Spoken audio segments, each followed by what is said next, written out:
آج ہم ایک ایسے کنٹری کے بارے میں بات کرنے والے ہیں جس کو کھلے میدانوں کے نام سے بھی جانا جاتا ہے۔ یہ ایک ایسا کنٹری ہے جہاں کے لوگ نرم دل اور مہمان نواز ہیں۔ یہاں کی تاریخ دنیا کی پرانی ترین تاریخوں میں شمار کی جاتی ہے۔ ایک ایسا کنٹری جسے ورلڈ وار 2 میں بہت نقصان اٹھانا پڑا۔ تو ہم بات کر رہے ہیں پولینڈ کی۔ پولینڈ کا official name republic of Poland ہے۔ پولینڈ کا شمار بھی ان کنٹریز میں ہوتا ہے جہاں پر پیدا ہونے والے بچوں کو وظیفہ دیا جاتا ہے۔ پولش لوگ کم عمری میں شادی کرنا پسند کرتے ہیں۔ پولینڈ کی سرحد جرمنی، بیلاروس، یوکرین، لتھونیا، چیک ریپبلک اور رشیا سے جا ملتی ہے۔ اس کو یورپ کا یونائٹڈ کنگڈم بھی مانا جاتا ہے اور اس کا شمار امیر ترین ملکوں کی لسٹ میں ہوتا ہے۔ پولینڈ ایک ایسا ملک ہے جس میں لوگوں کے ٹیکس سے زیادہ حکومت اپنے لوگوں پر خرچ کرتی ہے۔ پولینڈ کی آبادی 41.48 ملین اور یہ یورپ کا 8واں اور دنیا کا 38واں بڑا ملک ہے۔ رقبے کے لحاظ سے یہ اٹلی اور یوکے سے بہت بڑا ہے۔ پولینڈ ایک ایسا ملک ہے جس میں اگر آپ کسی کے گھر میں کیپ پہن کر جائیں تو وہ اس کو اپنی انسلٹ سمجھتے ہیں۔ ووڈکا پولینڈ کی ٹریڈیشنل ڈرنک مانی جاتی ہے اور ہر سال پولش لوگ 260 ملین سے بھی زیادہ ووڈکا پی جاتے ہیں۔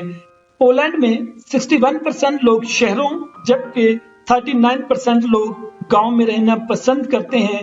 پولینڈ میں لوگ ہمیشہ سڑک کے دائیں طرف ہی واک کرنا پسند کرتے ہیں۔ پولینڈ ایک واحد ملک ہے جس کو 1772 سے لے کر 1795 تک ورلڈ میپ سے الگ کر دیا گیا تھا۔ پولینڈ کا شمار دنیا کے خوبصورت ترین ملکوں میں ہوتا ہے۔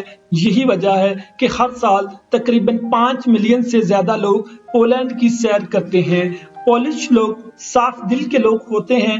یورپ میں سب سے زیادہ پر کیپیٹا کے حساب سے فاسٹ فوڈ پولش لوگ ہی کھاتے ہیں۔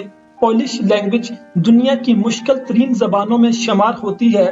پولش لوگ سب سے زیادہ جھوٹ سے نفرت کرتے ہیں، تو اگر آپ بھی پولینڈ جائیں تو بھول کر بھی ان لوگوں سے جھوٹ نہ بولے ورنہ آپ ان کا اعتبار کھو بیٹھیں گے۔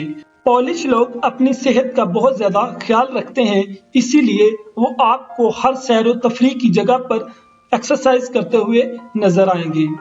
جب دوسری جنگ عظیم میں جرمنی نے پولینڈ پر اٹیک کیا تو اس کا وارسا سٹی مکمل طور پر تباہ و برباد ہو گیا تھا اور تقریباً 60 لاکھ کے قریب لوگ مارے گئے تھے۔ یہ اس قدر تباہ و برباد ہو گیا تھا، یہ سوچنا بھی مشکل تھا کہ یہ کبھی دوبارہ بن پائے گا۔ لیکن آج یہ ایک خوبصورت شہر ہونے کے ساتھ ساتھ اس کا کیپٹل کا اعزاز بھی رکھتا ہے۔ یورپ کا سب سے پرانا ریسٹورنٹ بھی اسی ملک میں ہے جس کا نام پیونیکا سویڈینیکا ہے اور آج بھی بڑی تعداد میں لوگ اس کے کھانے سے لطف اندوز ہونے کے لیے پولینڈ کے سٹی وارسا کا رخ کرتے ہیں۔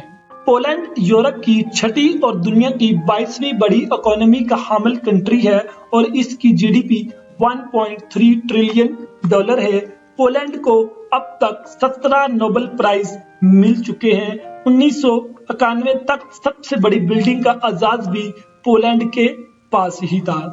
پوری دنیا میں ویلنٹائن ڈے 14 فروری کو منایا جاتا ہے جبکہ پولینڈ میں 21 جون کو منایا جاتا ہے۔ پولینڈ کا پاکستان سے فاصلہ 4716 اور انڈیا سے 6162 کلومیٹر ہے اور وقت کے لحاظ سے یہ پاکستان سے 3 گھنٹے جبکہ انڈیا سے 3.5 گھنٹے پیچھے ہے۔ میں امید کرتا ہوں کہ اگر آپ کو آج کی ویڈیو پسند آئی تو ویڈیو کو لائک اور چینل کو سبسکرائب کریں تاکہ آنے والی ویڈیو کا نوٹیفکیشن آپ کو ملتا رہے۔